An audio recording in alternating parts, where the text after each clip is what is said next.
जर नसरापूरच्या आजोबाला भर चौकात जाळून जिवंत मारला असता तर आज ह्या आजोबाला काहीतरी वाटलं असती फिरतीच्या जीवाला। पण आता मुली जन्माला घालायचं का नाही लोकांनी? 1 मेला पुणे जिल्ह्यातील नसरापूर भागामध्ये जी घटना घडली त्यातून महाराष्ट्र सावरायला तयार नाही। त्याच परिस्थितीमध्ये असताना आता पुण्यातील पर्वती पोलीस स्टेशनची हद्द आहे त्या भागामध्ये पुन्हा एक अत्याचाराची घटना घडलेली आहे। यामध्ये जवळपास 50 वर्षांचा हा माणूस आहे आणि त्याने या 7 ते 9 वर्षांची मुलगी आहे, अल्पवयीन मुलगी आहे, तिच्यावर अत्याचार केलेले आहेत।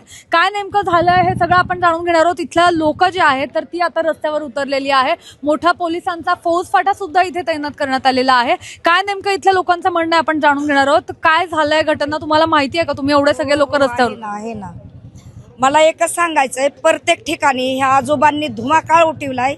जर नसरापूरच्या आजोबाला भर चौकात जाळून जिवंत मारला असता तर आज ह्या आजोबाला काहीतरी वाटलं असती भीती त्याच्या जीवाला की बाबा नको हे करायला, की तिथं असं जिवंत जाळत्यात, ही भयानक आहे। तर काय होतंय, सरकार ह्यांना संरक्षण देतंय आरोपींना, आणि जे आमच्यासारख्या आया बहिणी रस्त्यावर उतरून तळतळ हळहळ करतात त्याच्यासाठी आमच्यावर डायरेक्ट लाठीचार्ज, दमदाटी हे पोलिस करतात। इथे जेव्हा हे सगळं 9 वर्षाच्या मुलीवर आजोबांनी एवढं भयंकर कृत्य केलंय, ह्याच्यासाठी किती लाजिरवाणी गोष्ट आजची झाली। तर आमच्या सारख्याला इतकी लाज वाटते हे ऐकून आणि बघून, असं वाटतं खरोखोट ह्या भर चौकात ह्या असल्या आजोबांना जर सरकारची हिंमत नसेल होत तर आमच्या महिलांच्या ताब्यात द्या ना, आम्ही भर रस्त्यावर त्याला जिवंत जाळून, आता रॉकेल तर नाही भेट पण पेट्रोल टाकून जाळू आम्ही त्याला जिवंत, तरपडू मेला पाहिजे समोर। अतिशय संतप्त प्रक्रिया आहे। तुमच्या ज्या भावना आहेत तुम्ही सांगता त्याच्याशी होत नाही। फाशी काय किरकोळ, त्यांना माहिती आहे फाशी होत नाही। सुटला तर नसरापूरचा आजोबा बकऱ्या सोडल्या नाहीत, कोंबड्या सोडल्या नाहीत, म्हातारी बाई सोडली नाही पोरगी। मग तेव्हा बी मला काय म्हणायचं, गाववाल्यांनी काय एवढी चुकी केली? गाववाले झोपले होते का एवढे दिवस? जेव्हा बकरीला खोड करीत होता तेव्हाच त्या माळ रानात जाळून मारायचा होता ना, सोडून आणला 4 वर्षांनी।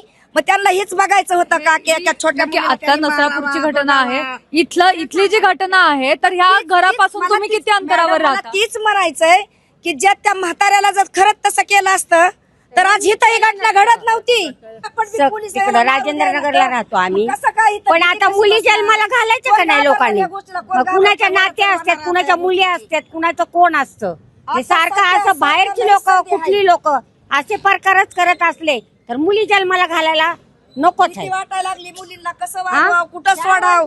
आमच्या मुली छोट्या आहेत, खूप सुंदर आहेत, कसं राहायचं, कसं आम्ही कुणाकडे हे मागणी कुणाला मागायची, कुणाकडनं आम्ही मदत मागायची? सरकार जर असल्या आहेत ह्या सगळ्या भावना आहेत।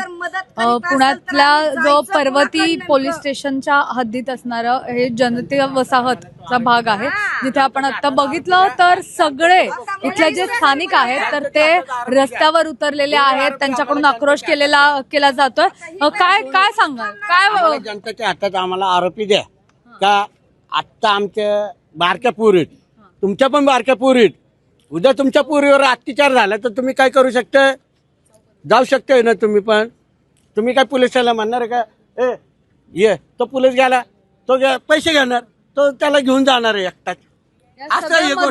जर आपण पाहिलं तर विद्येचं माहेरघर म्हटलं जातं पुण्याला, पण या पुण्यात नेमकं चाललंय तरी काय असा प्रश्न सध्या उपस्थित होतोय। कारण अशा प्रकारच्या घटना ह्या वारंवार घडतात। आता जी घटना घडलेली आहे त्यामध्ये ही जी मुलगी आहे ती अल्पवयीन आहे, नक्की माहिती दिली जात नाहीये, मात्र 7 ते 9 वर्षांची ही मुलगी असल्याची माहिती इथलेच स्थानिक नागरिक देत आहेत। ही मुलगी त्या घरामध्ये झोपलेली होती तेव्हा तिच्या अंगावरचे कपडे काढले गेले आणि तिच्यासोबत जे कृत्य केलं तो तिचा सख्खा आजोबा होता, आजोबाकडून हे कृत्य केलं गेलं।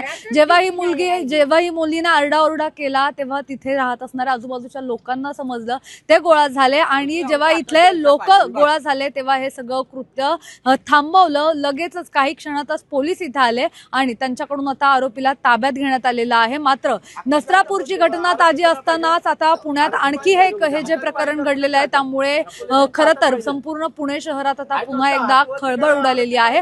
मोठा पोलिसांचा बंदोबस्त इथे तैनात करण्यात आलेला आहे, कारण की सगळेच नागरिक संतप्त भूमिकेत आहेत आणि त्यांच्याकडून हे सगळं पाऊल उचललं जात आहे. आमच्या ताब्यात हा आरोपी द्या, आम्ही त्याला इथे भर चौकामध्ये जावतो, अशा प्रकारच्या सुद्धा भावना यांच्याकडून इथे उद्गारल्या जात आहेत. कॅमेरा पर्सन अजय गांगुर्डे सह मी मोना येनपुरे, सिविक मिरर पुणे.